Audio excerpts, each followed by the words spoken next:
Assalamualaikum Malaysia. Zaman go apa dia kelim gaya. Zaman go apa dia kelim gaya. Sukun gaya syar kyoga.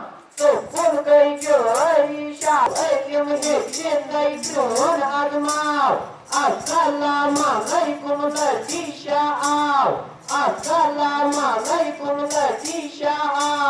प्रिय वर्षो फूल गई मालामा प्रिय वर्षो फूल गई मालामा मोर मोर पीस बड़ी बड़ी बिहा मोर मोर पीस बड़ी बड़ी बिहा छोटो मुख सो फूल गई यो तुई सुजाव छोटो मुख सो फूल गई यो तुई सुजाव Assalamualaikum Malaysia.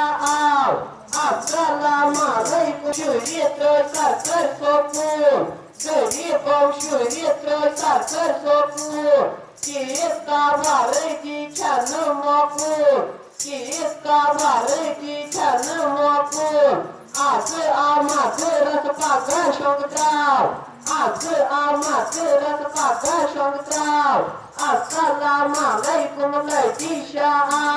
Assalamualaikum Malaysia.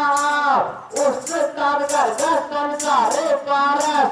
Ustad gargaskan sare paras. Dari kewala jimi kani karas.